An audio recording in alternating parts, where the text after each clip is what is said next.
Hello friends, yes के पाठशाला channel में आपका बहुत बहुत स्वागत है। तो चलिए दोस्तों, आज हम लोग इसका पार्ट 2 देखेंगे। किसका पार्ट 2? तो मैं पिछले वाला वीडियो ग्रुप डी जो जितने भी पेपर हुआ था 2022 का, ठीक है, उसको मैं पूरा सॉल्व करवाऊंगा।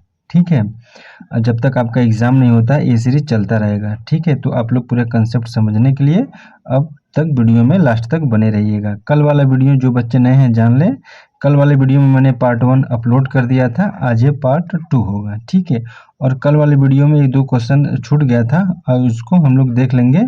फिर हम लोग कल वीडियो जहाँ से समाप्त किए थे वहीं से स्टार्ट करेंगे। तो देखिए, सिंप्लीफिकेशन का एक क्वेश्चन है। ठीक है, बस इजी है, ज़्यादा नहीं है।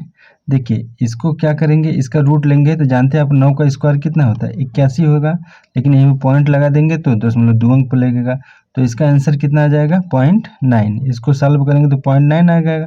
अब देखिए, ब्रैकेट में करेंगे, ये 144 किसका स्क्वायर होता है? 12 का होता है। लेकिन 0.2 अंक पे इधर पहले लगा है, तो ठीक है। तो जैसे अगर हम लोग 12 का स्क्वायर करेंगे तो क्या लिखेंगे? 144 लिखेंगे।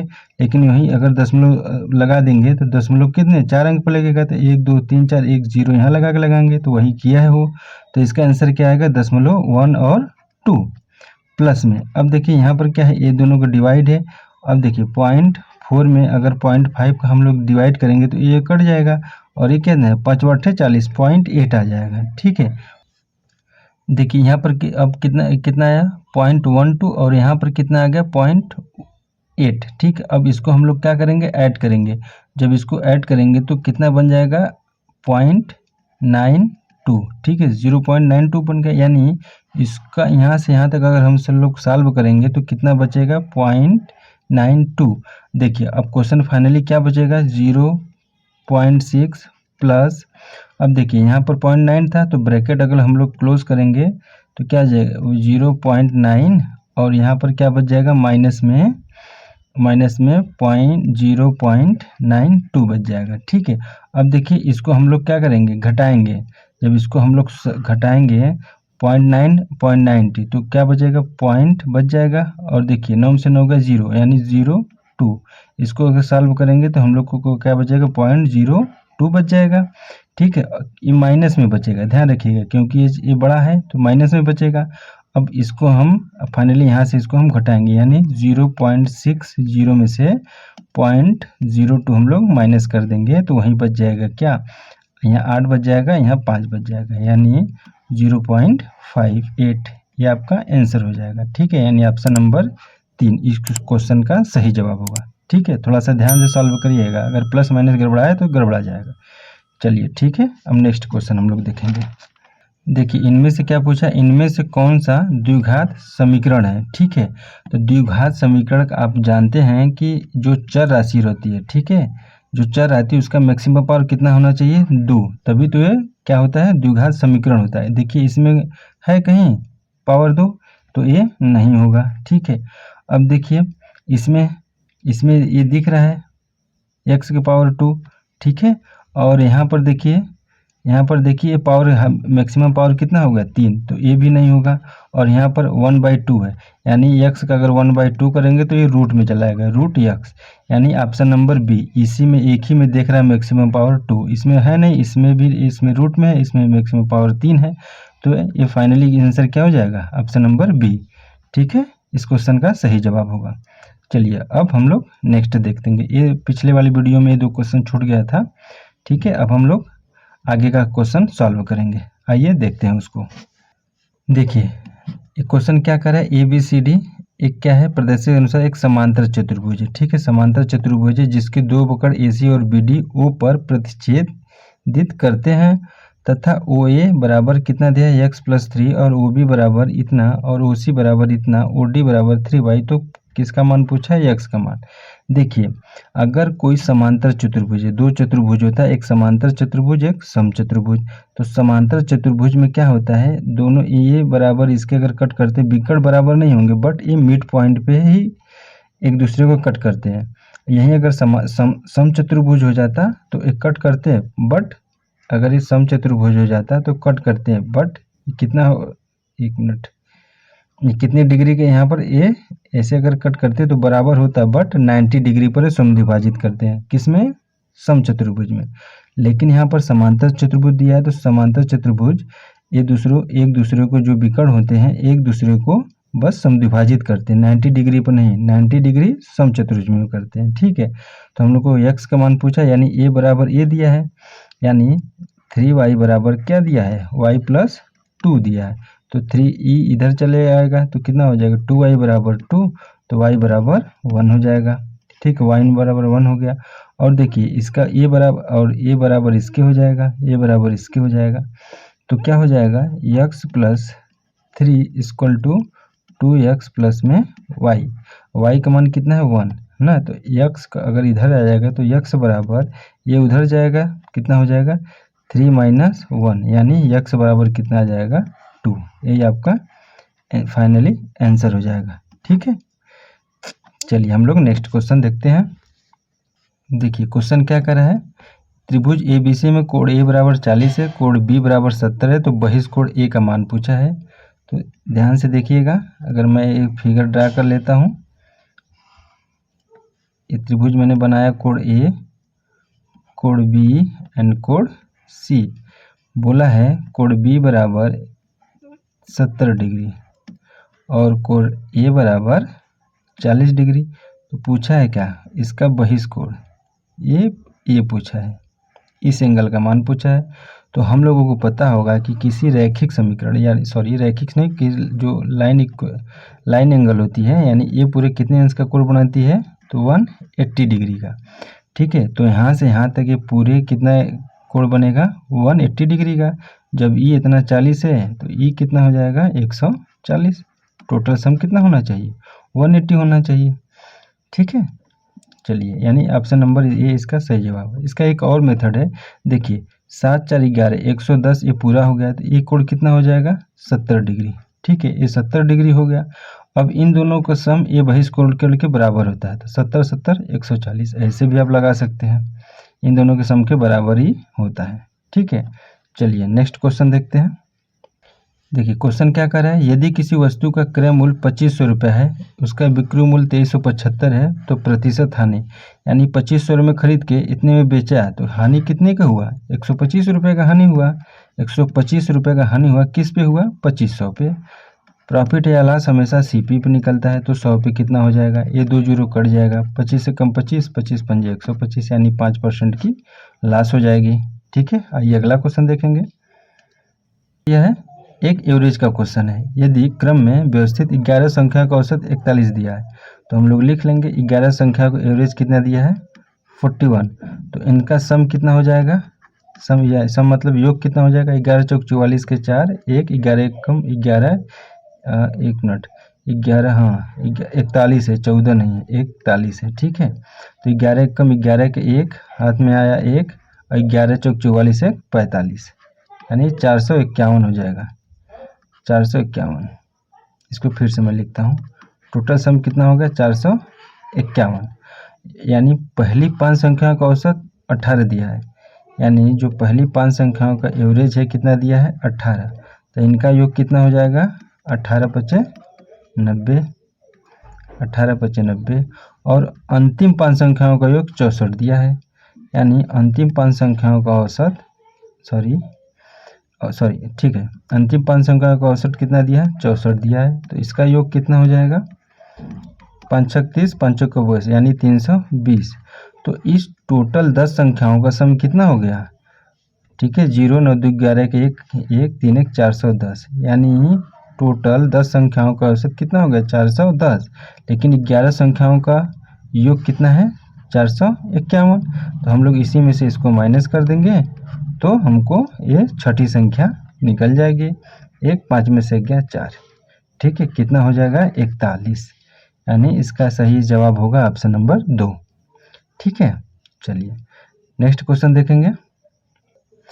देखिए नेक्स्ट क्वेश्चन क्या है, बहुत बढ़िया क्वेश्चन पूछा है, ये ग्रुप डी में पूछा है, यही बहुत बड़ी बात है, बहुत अच्छा क्वेश्चन है। देखिए यक्स और वाई, ठीक है, सोने और प्लेटिनम की 2 मिश्र धातु हैं, एक यक्स है और एक वाई है। ठीक है, यक्स में सोना है और प्लेटिनम है, वाई में भी सोना है और प्लेटिनम है, जो इन धातुओं क्रमशः 5 संबंधी 2 और 5 संबंधी 7 के अनुपात में है।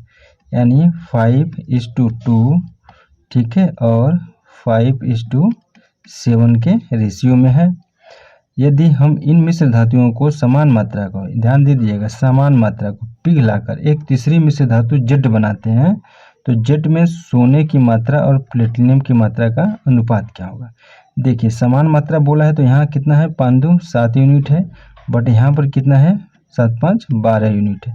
ऐसा नहीं है, अब हमको समान मात्रा करना होगा, ठीक है। तो हम लोग को क्या करना होगा, इसमें अगर समान मात्रा करना है तो इसमें 12 का गुणा करेंगे, इसमें 7 का गुणा करेंगे, तभी तो समान मात्रा हो जाएगा। तो 12×5 60 और 12×2 के 24 यहाँ पर करेंगे तो 7×5 35 और 7×7 49।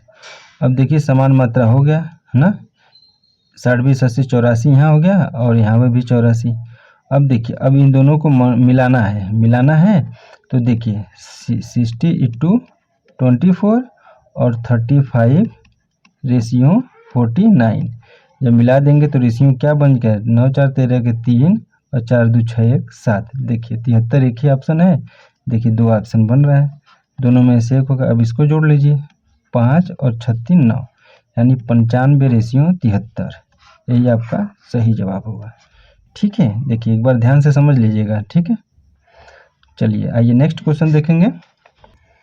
देखिए नेक्स्ट क्वेश्चन क्या बोल रहा है, 2 मीटर भुजा वाली एक घनाकार पानी की टंकी में 3.5 सेंटीमीटर त्रिज्या वाला वृत्ताकार इनलेट है। यदि पानी के प्रवाह की गति 2 मीटर प्रति सेकंड है तो इसके द्वारा टंकी को भरने में कितना समय लगेगा। जाहिर सी बात है, एक टंकी दिया है, ठीक है, घनाकार टंकी है, इसकी साइड कितनी है, 2 मीटर, ठीक है, और इसमें एक इनलेट पाइप है, ठीक है, जिससे पानी आता है। इसका रेडियस कितना दिया है, 3.5 सेंटीमीटर, ठीक है, 3 और जिस स्पीड से आता है उस स्पीड को दिया है 2 मीटर प्रति सेकेंड। 2 मीटर प्रति सेकेंड से पानी भरता है। तो पूछ रहा कितने समय में टंकी को भर देगा, ठीक है, कितना समय लगेगा इस टंकी को भरने में। देखिए यहाँ मीटर है, यहाँ पर सेंटीमीटर दिया है, तो पहले हम लोग इसको सेंटीमीटर के थ्रू नहीं, इसको मीटर में कन्वर्ट करेंगे। और ये 2 मीटर प्रति सेकेंड है तो इसको हम 2 मीटर प्रति मिनट करेंगे, यूनिट को हम लोग सेम करेंगे। देखिए इसको अगर मिनट में चेंज करेंगे तो 1 मिनट में 60 सेकंड होता है, 60 दूना 120, यानी 120 मीटर प्रति मिनट हो जाएगा, ठीक है, 120 मीटर प्रति मिनट। अब देखिए ध्यान से समझिए कि जितना पानी इस पाइप में होगा, ठीक है, जितना पानी होगा वही इतना भरेगा, यानी इसका वैल्यूम हम लोग सेम कर देंगे, ठीक है, यानी πr² बराबर इसका क्यूब, वैल्यूम सेम करेंगे, ठीक है।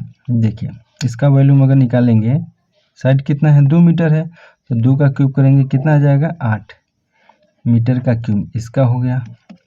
अब देखिए इसका जब वैल्यूम निकालेंगे तो पाई का मान कितना हो जाए, 22/7 इंटू, देखिए इसको अगर हम 1 मिनट 3.5 में हम लोग 100 से डिवाइड कर देंगे, ठीक है, इंटू 3πr² होता है, 3.5/100 कर देंगे, इंटू स्पीड, जिस स्पीड से आ रही है, ठीक है, यही स्पीड से आई है, इसकी हाइट हो जाएगी πr, ठीक है, πr², एच की जगह जो जिस स्पीड से आ रही है यही इसकी क्या हो जाएगी, हाइट बन जाएगी, ठीक है, यानी 120 मीटर प्रति मिनट हो जाएगी।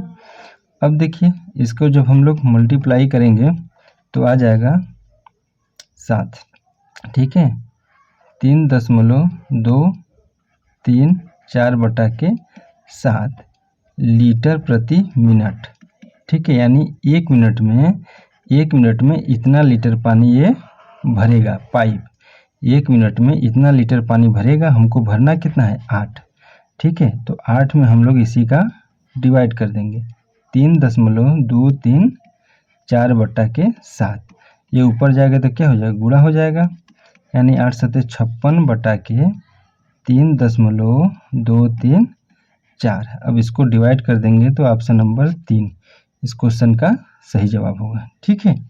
उम्मीद कर रहा हूँ समझ में आया होगा, ठीक है, अगर नहीं समझ में आया तो वीडियो को रिवाइंड करके देख लीजिएगा। चलिए नेक्स्ट क्वेश्चन देखते हैं। किस समानुपात का क्वेश्चन दिया है, 6 18, 39 और x का क्या पूछा है, समानुपात में है तो x का मान पूछा है। समानुपात का मतलब 6:18 समानुपाते 39 इंटू x, समान रेशियो x हो जाएगा। ठीक है, तो देखिए, तो हमको पता होगा y पदों का गुणनफल बराबर मध्य पदों का गुणनफल, यानी 6x y जो बाहर बाहर है उसका गुणा कर दिया, अंदर वाला अंदर का गुणा कर दीजिए। 18 इंटू 39, तो 6 एकम 6 छत्रिक 18 यानी 9 त्रिक 27 यूनिट डिजिट 60, यही आपका आंसर हो जाएगा। ठीक है, चलिए नेक्स्ट क्वेश्चन देखेंगे। चलिए देखिए, एक DI का क्वेश्चन है, इसको आप ध्यान से समझिएगा।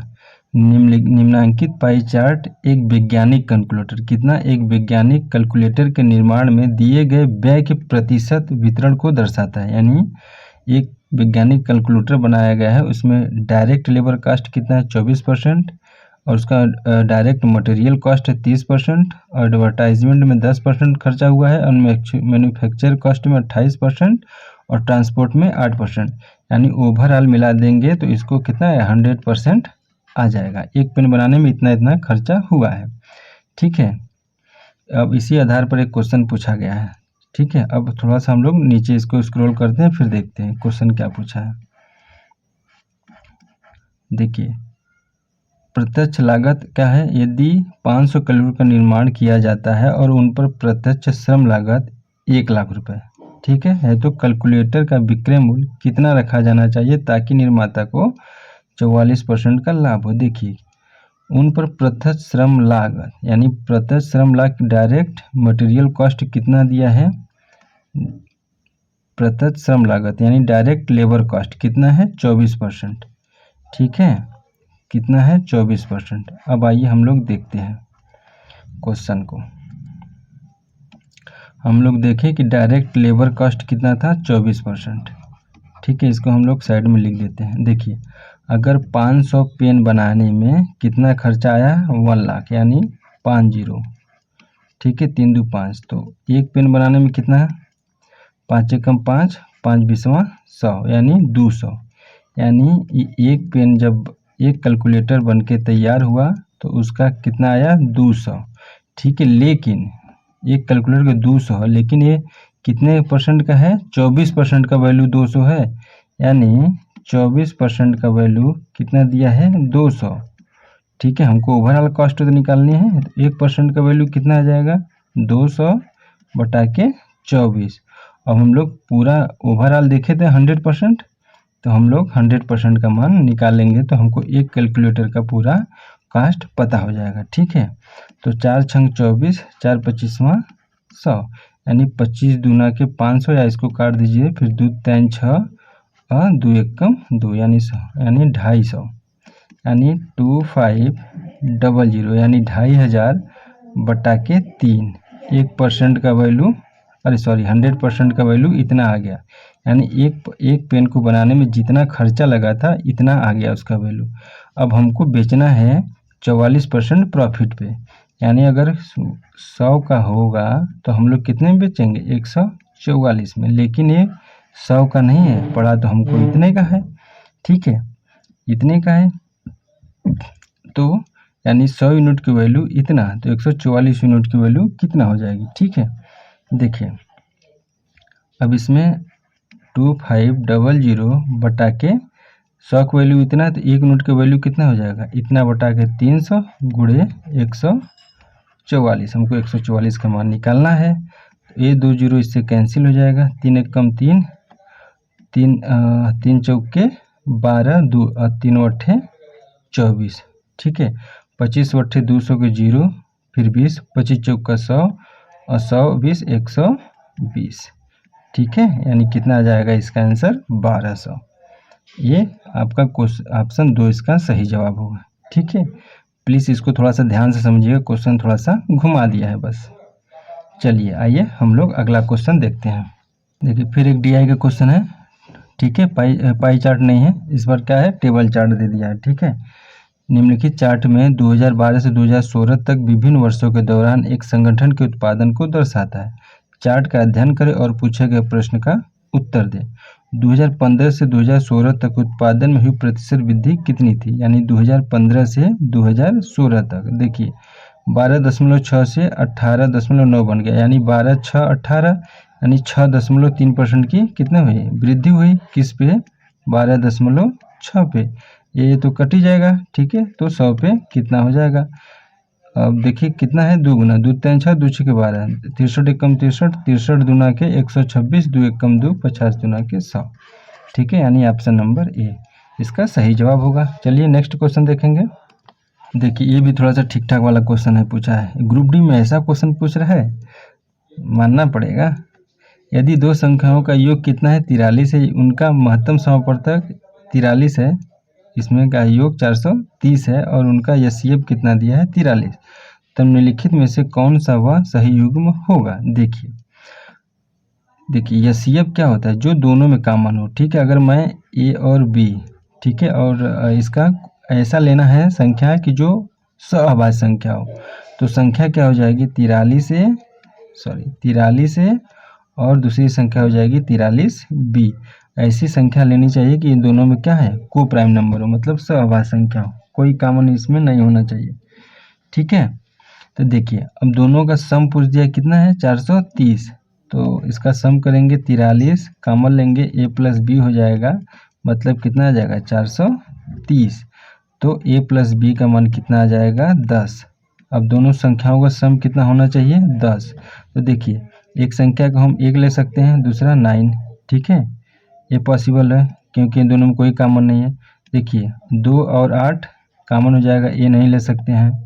देखिए 3 और 7 ये कॉमन नहीं, इसको ले लेंगे और ये वाला भी ले लेंगे। देखिए 4 और 6 नहीं ले सकते हैं, 5 नहीं ले सकते हैं और 6 और 4 फिर वही रिपीट होने लगेगा, अब ये भी नहीं ले सकते। अब यानी 1 और 9, एक ये ले सकते हैं और एक ये ले सकते हैं। अब देखिए तो संख्या क्या हो जाएगी? देखिए अगर 1 रखेंगे तो 43 कोई है नहीं, है ना, ऑप्शन में सेटिस्फाइड तो नहीं करा है। 1 और 9 इसमें मल्टीप्लाई करेंगे और बी का मान रखेंगे, तो अब हमको इसको रखना पड़ेगा। तो देखिए 43 ए और 43 बी, 1 मिनट, 43 बी। अब यहाँ हम 3 रखे थे, 3 3 का 9, 3 चौके 12, 129 है। देखिए यही आंसर हो जाएगा, मिल गया ना। तो चलिए अब हम लोग अगला क्वेश्चन है, बी का मान आप लोग 7 रख के कर लीजिएगा, 301 आ जाएगा, ठीक है। 7 3 21, देखिए यूनिट जी टू 1 तो आ रहा है। चलिए अब आइए नेक्स्ट देखते हैं। एक साधारण ब्याज का क्वेश्चन पूछा गया है, 2000 राशि का 8.25% वार्षिक दर से 7 फरवरी 2022 से 20 अप्रैल 2022 तक की अवधि के लिए साधारण ब्याज हमको निकालना है। देखिए ये क्या है? ये साधारण वर्ष है, लीप वर्ष में फरवरी 29 दिन का होता है, लेकिन साधारण वर्ष में कितने दिन का होता है? 28 वर्ष, यानी 7 फरवरी से स्टार्ट है, तो 7 को लेंगे, 7 को हटाएंगे नहीं, 7 को इंक्लूड करेंगे तो 21 7 28 होता है, तो 7 को इंक्लूड कर देंगे तो 22 दिन इसमें हो गया। फरवरी से मार्च कितने दिन का होता है? तो 31 महीने का होता है, और अप्रैल में कितने दिन गया है? 20 दिन गया है, ठीक है। तो टोटल हम लोग दिन निकाल देंगे, कितने दिन ब्याज लगेगा? 2 2 1 3 और 3 4 7, यानी 73 दिन लगेगा। अब 73 ये दिन है, इतने दिन का ब्याज लगेगा, और इसको ईयर में बदलेंगे तो 365 से भाग देंगे, तो इसको याद रखिएगा 73 दिन में हमेशा 73 दिन को बहुत पूछता है, तो 1/5 ईयर होता है। 73 दिन में कितना होता है? 1/5 ईयर। बस अब लोग हम फार्मूला लगा देते हैं। साधारण ब्याज यानी सिंपल इंटरेस्ट बराबर क्या होता है? मूलधन कितना है? 2000, दर कितना हो गया? 8.25, समय कितना है? 1/5 वर्ष, बट्टा में क्या हो जाएगा? 100, ठीक है। ये 2 जीरो इससे कट गया, 5 एकम 5, 5 चौका 20 और 4 बट्टे 32, देखिए 320 हो गया, ठीक है। 4 बट्टे 32 हो गया और 4 25 चौका 100 हो गया, यानी 33 रुपये हो जाएगा, ठीक है। कितना ब्याज मिल जाएगा? 33 रुपये। चलिए अब हम लोग अगला देखते हैं क्वेश्चन। ये अगला क्वेश्चन क्या है? 20 महिलाएं एक कार्य को 15 दिन में पूरा करती हैं, तो 16 पुरुष उसी कार्य को 15 दिन में पूरा करता है। तो पुरुष और महिला के इफिशियंसी का रेशियो पूछा है। देखिए 20 वुमेन कितने दिन में करते हैं? 15 दिन में, इक्वल टू 16 मैन इसको कितने दिन में है? 15 दिन में। तो देखिए 15 15 कट गया।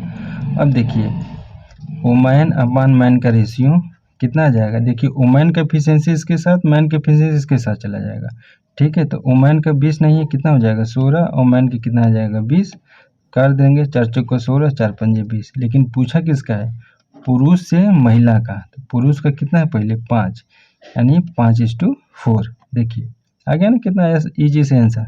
यदि वीडियो पसंद आ रहा है तो एक लाइक बनता है ना, लाइक कर दीजिएगा। अपने दोस्तों में तो शेयर मत करिए, क्योंकि उनको भी पता हो जाएगा कि हम अच्छा पढ़ाते हैं, तो वो लोग क्या करेंगे, वो लोग भी आ जाएंगे। ठीक है, मजाक कर रहा हूँ यार, ज्ञान बांटने से बढ़ता है। ठीक है, आप लोग ज्ञान बांटते रहिए और लाइक शेयर और सब्सक्राइब करते रहिए। ठीक है, चलिए नेक्स्ट क्वेश्चन देखेंगे। देखिए नेक्स्ट क्वेश्चन क्या दिया, श्रीनिवास अभी हाल ही में अपने 4 वर्ष छोटी लड़की से शादी की है। देखिए श्रीनिवास यानी बॉय एंड गर्ल, ठीक है। इन बॉय का अगर मान लें श्रीनिवास का एज x है और गर्ल का y है, 4 वर्ष छोटी है, तो दोनों का अंतर कितना आ जाएगा, दोनों में कितने साल का अंतर है, 4 वर्ष का अंतर है। 5 वर्ष बाद उनकी औसत आयु कितनी हो गई, 33 वर्ष। ध्यान दीजिएगा, 5 वर्ष बाद उनकी औसत आयु 33 है, तो 5 वर्ष बाद उनकी योग औसत आयु का योग कितना हो जाएगा, 33 दूना के 66 हो जाएगा। ठीक है, ये क्या था, 5 वर्ष बाद था, 5 वर्ष बाद 66 है, लेकिन हमको इस कंडीशन में लाना होगा, यानी 5 वर्ष पहले, तो 5 वर्ष एक घटेगा, 5 वर्ष दूसरा भी घट जाएगा, 5 साल वो भी, ये भी कम होगा 5 साल, यानी टोटल 10 साल इसमें से हम लोग कम कर देंगे। ठीक है, तो 6 और 6 में से गया 5, यानी 56। तो यानी उन दोनों का सम कितना हो जाएगा, आयु का सम कितना होगा, 56 हो जाएगा। ठीक है, जब प्रेजेंट इस कंडीशन में लेके आएंगे तब। ठीक है, दोनों का सम कितना हो जाएगा, 56 हो जाएगा। अब देखिए हमको निकालना है, तो एक बार जोड़ के आधा कर दीजिए, एक बार घटा के आधा करिए। जोड़ के आधा करेंगे 26 4 30, और ये कट जाएगा, यानी x का आ जाएगा 30 वर्ष, अरे 56 और 4 60, 60 का आधा करेंगे 30 वर्ष एक लोग का आ जाएगा, और दूसरे का घटा के आधा करेंगे 56 में से 4 गया क्या, 52, 52 का हो जाएगा आपका 26 दूना के 52। यानी अगर लड़की का पूछेगा तो 26 और बॉय का पूछेगा तो 30, आपका ये आंसर हो जाएगा। चलिए ये पूरा मैंने 17/8/2022 के फर्स्ट शिफ्ट में जितने भी मैथ के क्वेश्चन आए थे एकदम इजी और बेस्ट मेथड से आपको कराया हूँ। ठीक है, चलिए बस इसी तरह आप लोग सपोर्ट बनाए रखिएगा, लाइक शेयर सब्सक्राइब करिएगा। आप लोग पढ़ते रहिए, अपना ध्यान रखिए। अगर कोई डाउट है कमेंट करिएगा, मैं उसका कमेंट का रिप्लाई कर दूंगा। ठीक है, थैंक यू, बाय बाय।